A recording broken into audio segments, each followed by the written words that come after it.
Good evening, and welcome to beautiful Orvis Auditorium here on the University of Hawaii at Manoa campus for another SCEP Live Online concert. My name is Tim Slaughter, your host for the evening. SCEP Live Online is a production of University of Hawaii Presents, based at the University of Hawaii at Manoa Outreach College. I'd like to take a moment and thank our sponsors and our partners in this venture.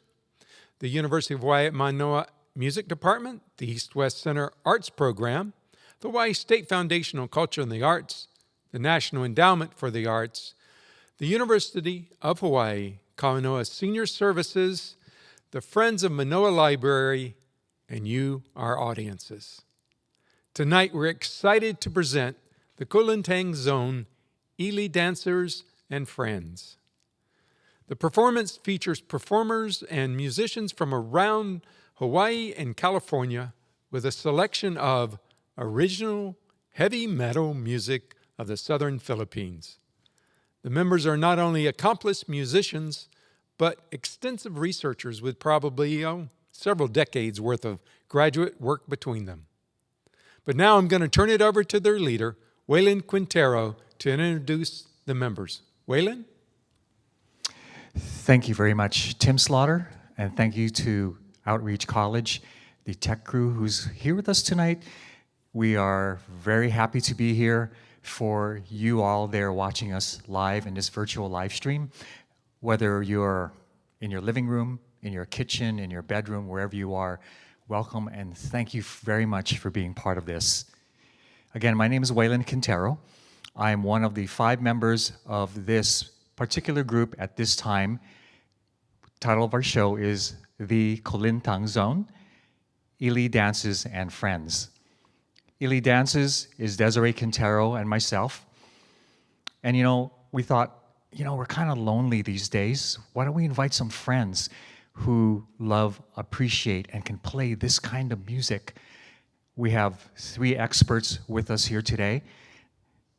Pakaraguian Kulintang Ensemble, represented by Bernard Ellorin, PhD, and Kimberly Kalanduyan. Then we have Kultura Kapwa joining us from San Francisco, Carolyn Cabading. We thank them all for being here with us tonight, and we hope you enjoy what you're going to see. In a way, what we're doing here as Filipino Americans might be considered, say, as becoming the standards within the Kulintang music repertory that each of us have learned through different teachers over the years. And in a way, what we bring to each performance is honoring the spirit of past masters, current masters, and just living in the moment of delivering what they taught us and sharing with each of you tonight. Before I proceed, I just wanted to also thank, on behalf of the group here, Professor Emeritus Ricardo Tremillos and the Ethnomusicology Instrument Collection of the Music Department here at the University of Hawaii. They lent us their gabang, the bamboo instrument, which you will see featured later on tonight. And with that, welcome, thank you, and aloha.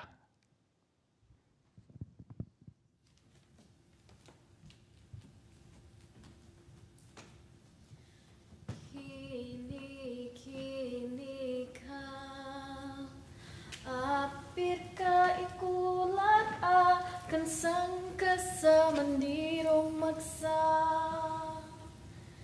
Diwang matapad sa kawang nanapagilay Kaapir ka ubang kaapir iso anamarandong Diyan ka di ako pumarandong sa alamaran Tungian kabadang kabasa ingaran taso Sanang tatakorang kaniya na panginang kaapir ka ubang kaduangi ka sa kanikada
entitled Kaloon Tong.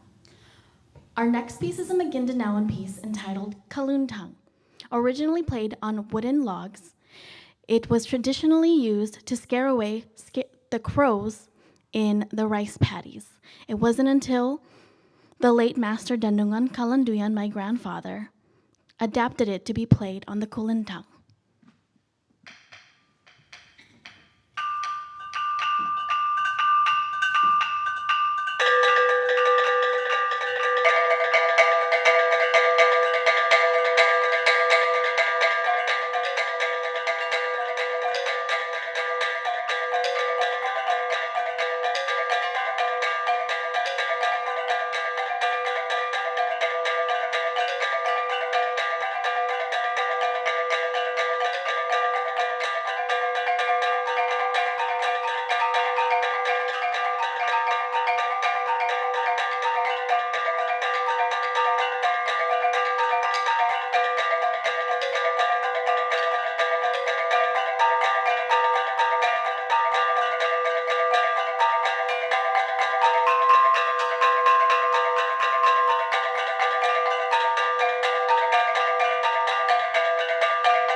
Maguindanao Kulintang music is comprised of two styles, the old style known as Kamamatuan and the new style, Kangangudan.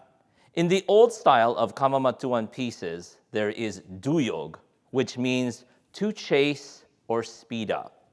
It is traditionally played by women, and it is a fast piece where each musician tries to catch up with each other.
That was Sinulog a Kamamatuan, a Sinulog piece in the old style about the movements of the Pulangi River.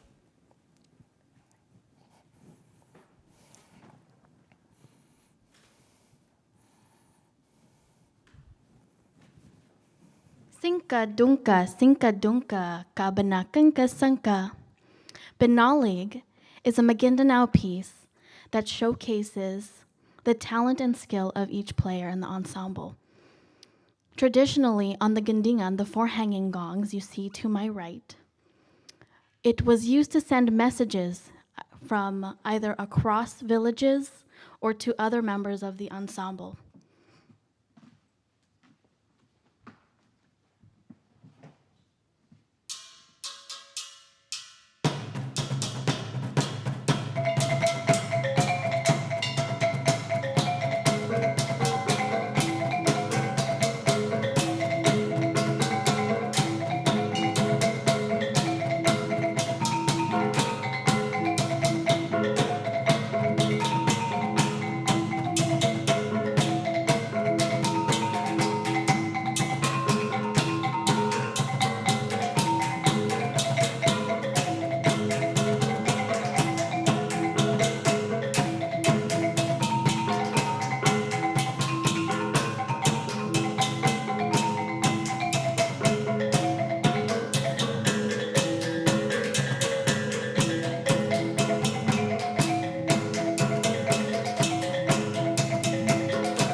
In the new style repertoire of Kulintang pieces, improvisation is imperative among all young musicians. A sentimental piece played during Kulintang competitions is Sinulog a Kangangudan. Sinulog a Kangangudan is the new style of playing sinulog at a lively, rhythmic tempo.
Now we will perform for you a dance called Kapa Malang, found among the Maguindanao and the neighboring Maranao ethno-linguistic groups. The malong that you see some of us wearing over our bodies and on our waists is a versatile piece of clothing that can be used and worn as a wraparound dress, as formal clothing,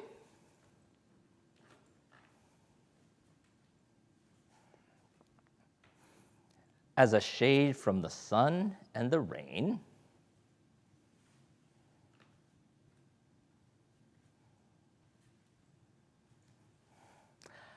as a crib for a baby,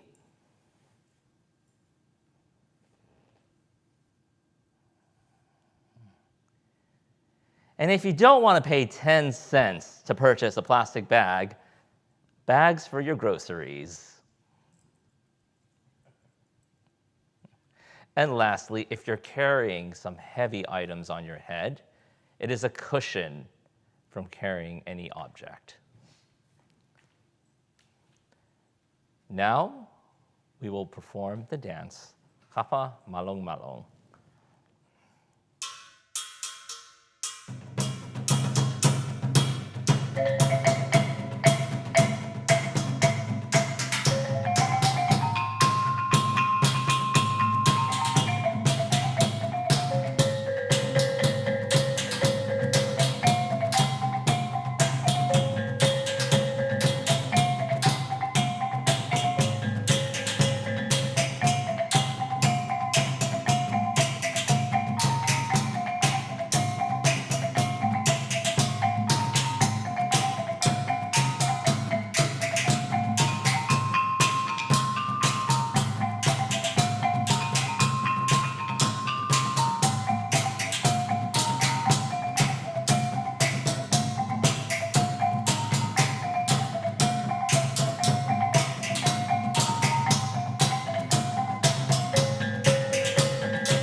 So far, ladies and gentlemen, you've been watching the entire ensemble playing together all the instruments.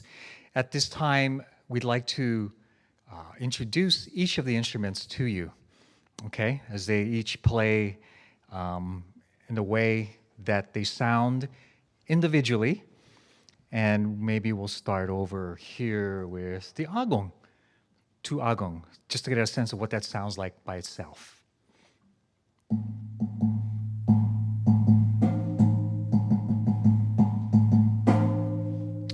Okay, the deep kind of bass ground sound. Over there we have the tabakan.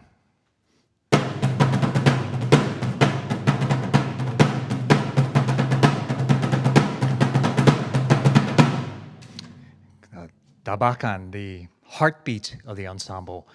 And then we have the babandir sound.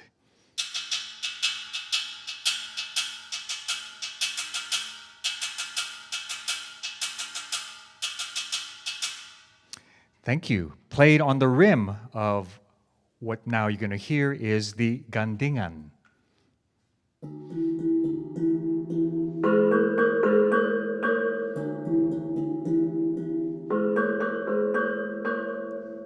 Okay, and the melody instrument of the entire ensemble. The whole ensemble is called Kulintang in the southern Philippines, Kulintangan in Sabah, North Borneo, Malaysia, and Kulintang among the Maranao people, which we'll introduce to you a little bit later on. So now hear the Kulintang melody instrument.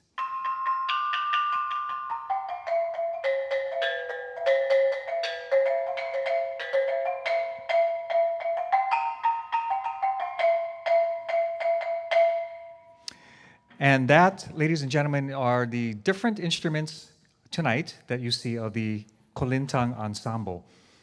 Now we're going to another part of the southern Philippines, the Sulu Archipelago, which Bernard Ellorin will talk more about. Thank you. In the Sulu Archipelago, there are two ethno-linguistic groups, the Sama and the Tausug.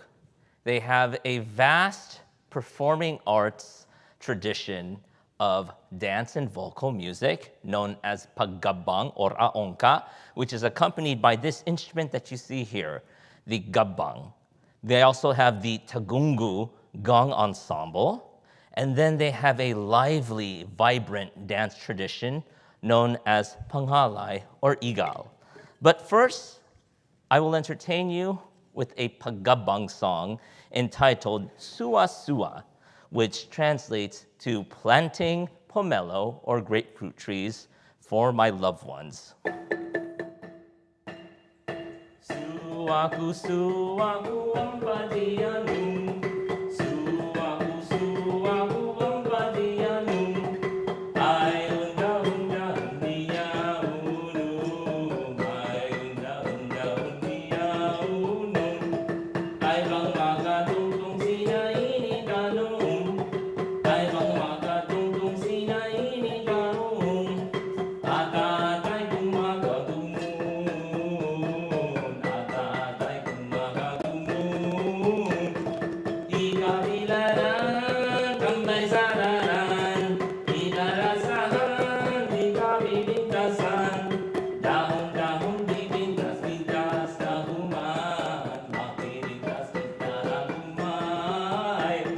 Suwaku suwaku ang padiyanum, suwaku suwaku ang padiyanum, ay unda-unda niya uno, ay unda-unda niya uno, ay bang makatungtong sina ini tanong, ay bang makatungtong sina ini tanong, atatay kung makatumun, atatay kung makatumun, ikabilaran, kambay sararan, ilalasahan, di kabibigtasan, dahon-dahon bibigtas-bigtas dahuman, magbibigtas kita humay, kapilaran iman.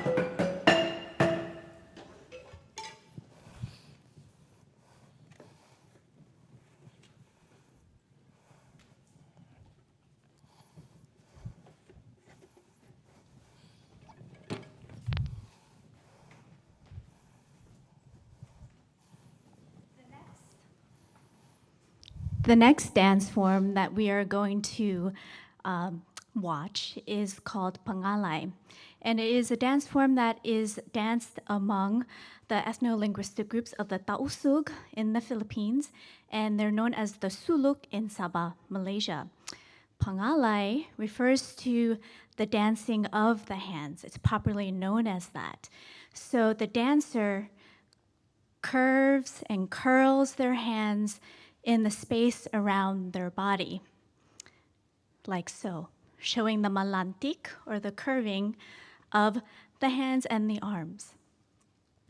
Pangalai and the dance movements are intimately connected to the Kulintangan Ensemble and the rhythms. So now, please enjoy Pangalai Ha Kulantangan.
Now I will play for you a series of pieces that are played for musical overtures known as Magtagongo.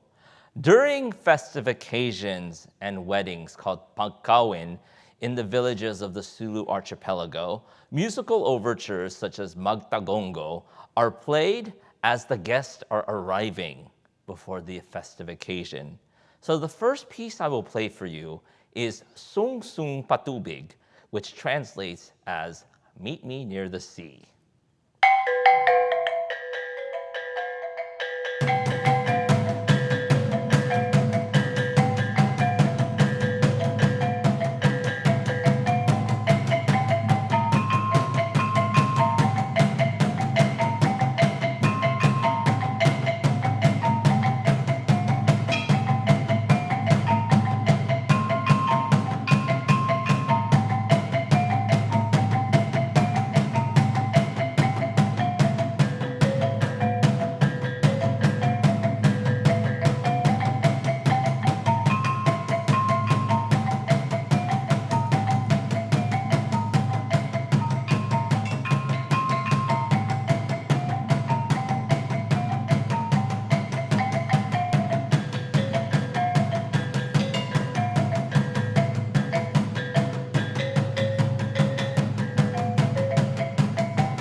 Next will be another overture entitled Apas Apas, which means to move upward and downward on the kulintangan and explore the melody by adding your own individual embellishments.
So we will show you another version of dancing Pangalai. But first, I'd like to talk more about the piece that accompanies the dance.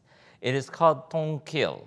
So in Tongkil, the tambul, a wooden snare drum, or the gandang, a two-headed drum, will play a lively single stroke, even stroke rhythm. And then the kulintangan melody, there's the constant drone on the right.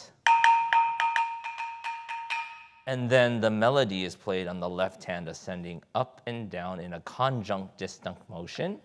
And then the agong tungal has its own rhythmic improvisation.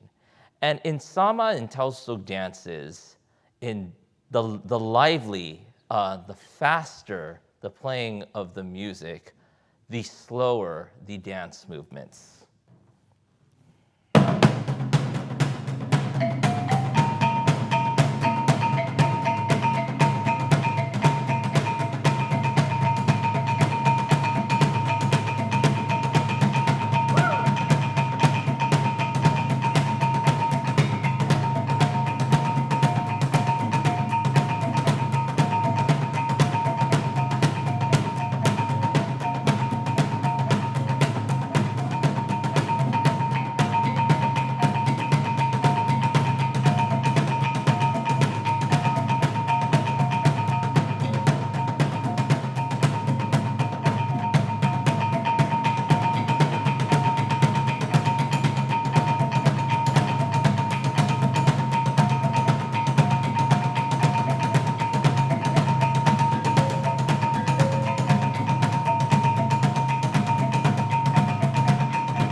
So now we head to the people of the lake, known as the Maranao.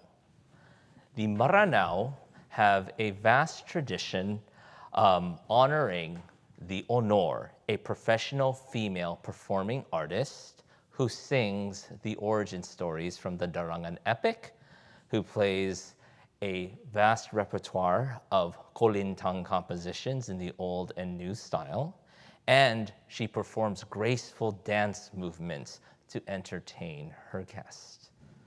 This next piece is called Kasu Lamped, and Kasu Lamped is a very interesting Kulintang piece because it is much a song to watch as it is to hear. It is a song that honors the weavers of the Maguindanao and Maranao tradition. And the weavers, when I say that, I mean the weavers of these beautiful malongs that we're all wearing. They're hand woven, and they are made by backstrap weavers. So what you're going to be seeing on Kasu Lamped is the movements of the Kulintang player as she works with the thread going back and forth with her loom. Again, this song is called Kasu Lamped in honor of the weavers.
In Maranao tradition, there's this epic poem that goes back many centuries called the Darangan.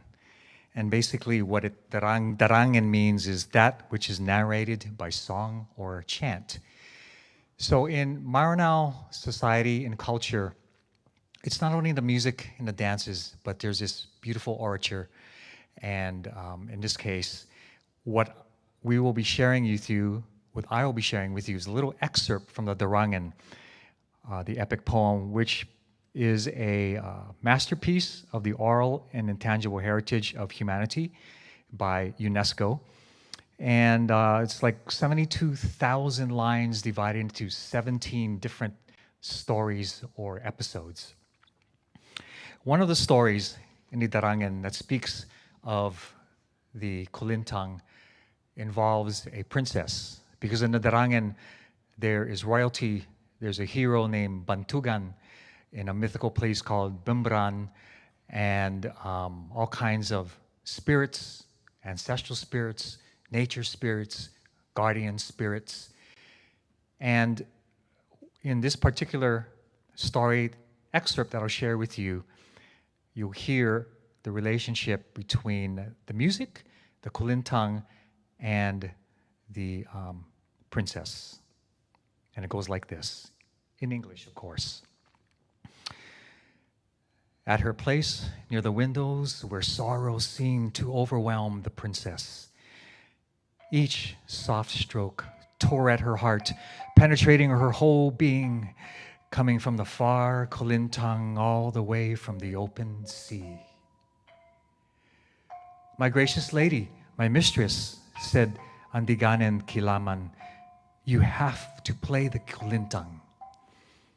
Rasay will beat the Agong, while Bimban will beat the Babandir, and Sansara will play the Dabakan. Our group will answer that song from across the open sea.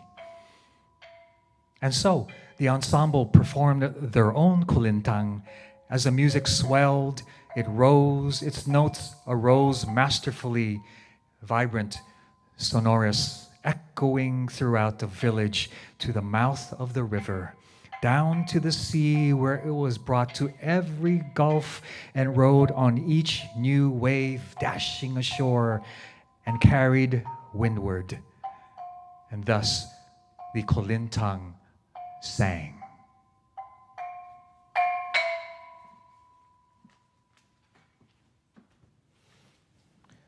When an honor is trained, or before she performs the Kakinikini Walk, which is a stately walk to inform their audience that they are in for a treat of Kulintang playing and dancing.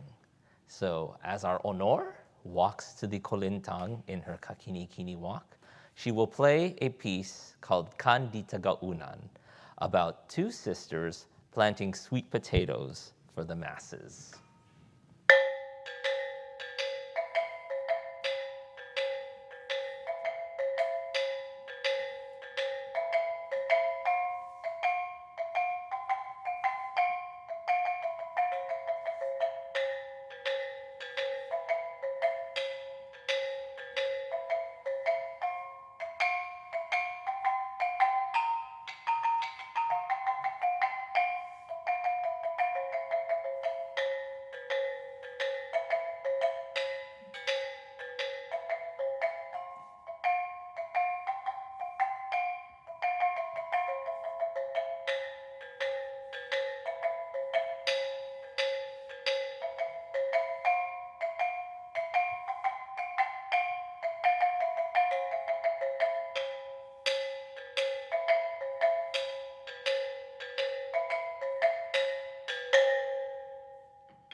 Kapagapir. Kapagapir is the Maranao apir, or fan dance, traditionally performed by ladies-in-waiting to a bayalabi to entertain important dignitaries at an event.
Now we will play another version of the first piece, Kapagonor, which means honor or professional.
Well, let's send a big virtual round of applause out to ILI dancers and friends. I want to say a shout out to all of our audiences who are tuning in from, we've got Malaysia, Afghanistan, Philippines, Nepal, Japan, New Jersey, Chicago, half of California, and even India. So it's fabulous to have all of you join us. We're gonna grill the artist here a little bit. So as you mentioned toward the beginning, there's a lot of similarities and crossovers between different styles of music and so forth. Do you see a lot of similarities with Balinese music? Maybe one of you could grab the microphone or something. Bernard has his wireless mic. Oh, Bernard is going to answer all our questions. In all honesty, no. But there is a similarity in terms of the colotomic structure and the knobbed gong traditions that have been circulating in maritime Southeast Asia for over centuries. So in the gamelan ensemble, you have a multiple flat slab metallophones, the gendare, the pumade, and then we have the bonang that plays the main skeletal melody. And it's orchestral and playing in unison for the most part. But in the Kulintang ensemble, it's highly improvisatory, where each of the individual musicians have their own way of playing the traditional repertoire, the melodic patterns, the rhythmic patterns, all played on any of the gong and drum instruments. Okay, thank you. That was a dissertation. Yeah. I got my That's what you get when you have a doctor on the stage with you. Yeah. Kudos to UH Manoa's There we go. ethnomusicology Ethnomusicology. department, and may Barbara Smith rest in peace. Yes, that's especially true. A big shout out to Barbara's memory and all she did for music and dance here at the University of Hawaii and in Hawaii and across the Pacific. Is there, okay, so we didn't talk too much about the costumes, just the one that, I believe, Catherine, right? Caroline, I'm sorry. Caroline wore, but, so the nails that you wore, is there symbolism to that? You wore them in some dances and some you didn't. Well, I'd like to actually defer that question to our other doctor here. We have a stage full of them. Which one is that? Okay. Desiree. The nails are called jangai, and they are traditionally used to be made of brass, but today you see a lot of the nails made out of aluminum.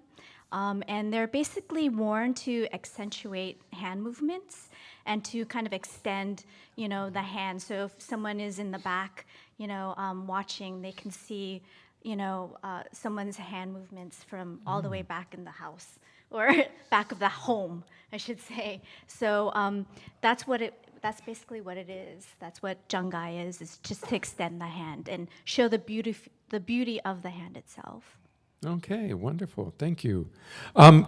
Maybe we could get each of you to tell us why you enjoy and love playing this particular style of music. Wayland looks like he's dying to answer. Or not. Yeah. This music. So in Southeast Asia, including the Philippines, we think of gong cultures. And there's a particular sound and resonance when you play gongs and you add drums, and sometimes flute instruments, and sometimes bamboo instruments. But on the whole, there's something very holistic for us, especially those of us in the diaspora, Filipino Americans, who find some kind of, we resonate with the music also. And like Bernard mentioned, there's a highly improvisatory nature. Not to say that there aren't certain patterns in the music, which there are, but around those patterns, each of us can improvise, and that's kind of the beauty of this kind of an ensemble, which appeals to us as Americans who love to innovate and create and improvise, but with the anchor to something that you might want to call, quote, traditional. But even within the whole idea of tradition and traditional, even the traditional players and performers come up with their own patterns and improvisations, and different families have their own styles in Mindanao as well as in Malaysia. And so there's this kind of knowing what is acceptable and appropriate, but at the same time, you can kind of test and take risks with your improvisations. And that's why I love it. And I get to groove with people like Desiree, Bernard, Kimberly, Carolyn, and many others who we hope to do this with more in the future. I'd actually like to ask Kimberly to answer this question because she has a deeper and different connection than the rest of us on this stage. Thank you. The reason I continue to play this music and continue to study under Bernard is because it runs in my family. So the first few pieces from Duyog, Sinulog, all the way to Caroline dancing Kapa Malang are from an ethno-linguistic group in the southern Philippines in Mindanao called the Maguindanao, which is actually my lineage. My grandfather, the late Danongan Kalanduyan, was the first Filipino American to actually receive the National Endowment of the Arts in Maguindanao. There are special families that specialize in the perpetuation, sharing, and performing of Kulintang music.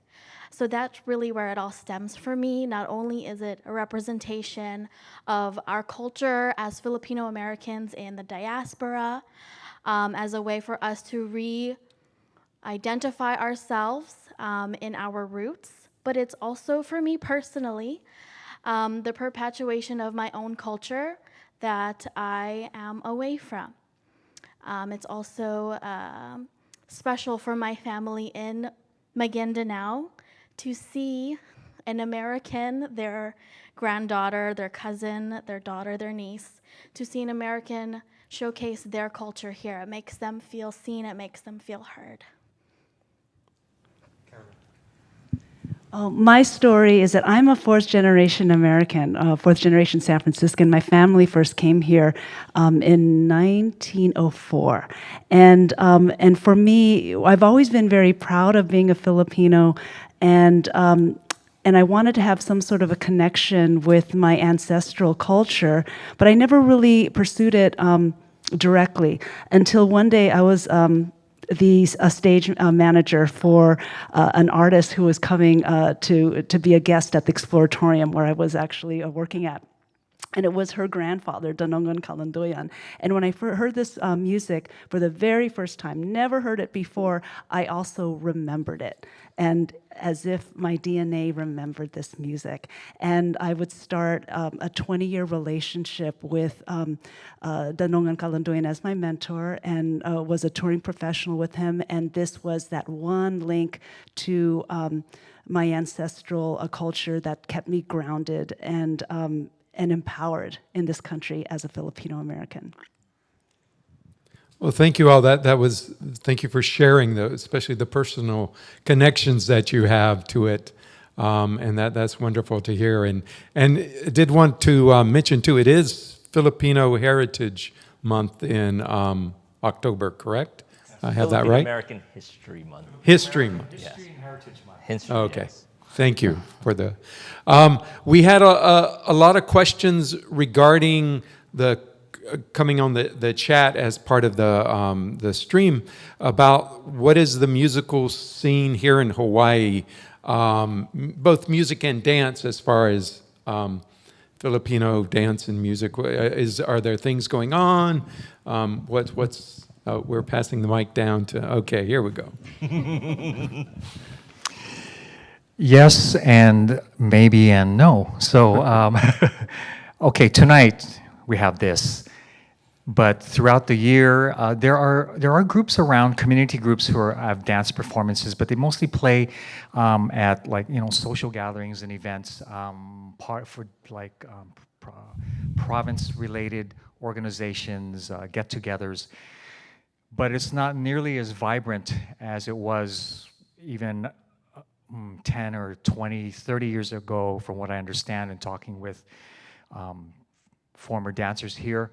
The whole Filipino-American dance and music scene here is just it's very faint. I guess is the best way I can put it right now. And so, we hope that this evening could maybe help inspire others who are watching us here in Hawaii. California's got a lot going on. I mean, they really do. But here in Hawaii, we hope that this evening can maybe inspire people. You can contact Desiree and me, and maybe through Tim Slaughter if you don't have our contact info. We'd love to do, workshops or whatever, not with anybody out there. But I think everyone else who has a desire to dance and play music, I just say get up and do it. For whatever your reasons are, personal representation, identity, heritage, any of that. And I'm going to do a little promo here, Tim. But sure, go for it. Starting in spring 2022 at Leeward Community College, where Desiree and I both teach, and I also teach for the University of Hawaii at Hilo, so I want to credit them for also helping us along here with everything Filipino-American and Philippine in terms of sharing content with our students. But in the fall 2022, we are going to, the first time at Leeward Community College, launch what they call an experimental course in Filipino, what we're calling Philippine Dance and Performing Arts, colon, Filipino culture. So we invite people who might want to register, even if you take that one class. It'll be face-to-face, so we may have to mask up, but that'll happen. Starting in January at Leeward Community College. We invite people to come down. Desiree will be the primary teacher, because she's an amazing teacher. And I'll be there, of course, to deliver some lectures and most of all, movement and music. That's wonderful. Well, you heard it here first. Leeward Community. We have. I just want to add just a little bit with regards to Philippine dance here in Hawaii. There was a Philippine dance teacher teaching here at the University of Hawaii at Manoa, and his name is Wayne Mendoza. He's retired now, but in so many ways, Wayne's influence on Philippine dance here in the islands is tremendous. He's mentored so many apprentices, and if he could, he would still be dancing if he wasn't retired. So I just want to kind of give a shout out to Wayne for his dedication and for the many, many years he was teaching here at the university. And it really, because of him, Philippine dance had a presence on this campus. So thank you, Wayne. Yes, a big shout out to Wayne for his years here, and for he toured out into the community as well with some of his dancers through a program we run here at the university. So that was nice. Bernard? Yeah, and I'd also like to give a special shout out to Dr. Ricardo Trumillos again for nurturing a lot of scholars in the ethnomusicology program, especially in Philippine music, because that's probably one of the reasons why I came here to get a doctorate and then, develop this camaraderie here that you see on stage. And he's also one of the few people, Professor Emeritus, that's still, allowing faculty to borrow musical instruments in the Ethno Archive. So, Yes, thank you to Rick as well. All right, thank you all very much. It's been fabulous having you here. I want to say a big thank you to our sponsors. Once again, the East-West Center Arts Program, the Friends of Manoa Library, the Hawaii State Foundation of Culture and the Arts, Kauanoa Senior Services, the National Endowment for the Arts, the University of Hawaii, the University of Hawaii's Music Department, and you, our audience. I also want to thank our co-producers, Eric Chang with the East-West Center Arts Program, and Jonathan Korth with the University of Hawaii at Manoa Music Department. And our wonderful production crew, which this would not happen without them: M. Richard, Margaret Arakaki, Anandev Banerjee, Vince Liam, and Todd Bodden. And before we go, I think we may have a encore.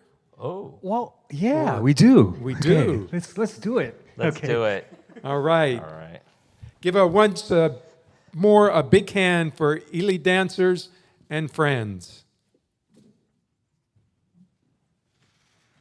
So the encore piece we're going to be playing is also from the Maranao, entitled Ka Magarib. Ka Magarib means derived from the word Maghrib, meaning sunset. So this is very fitting for our final piece.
As taught by our Maranao master artist, Papa Usupay Kadar.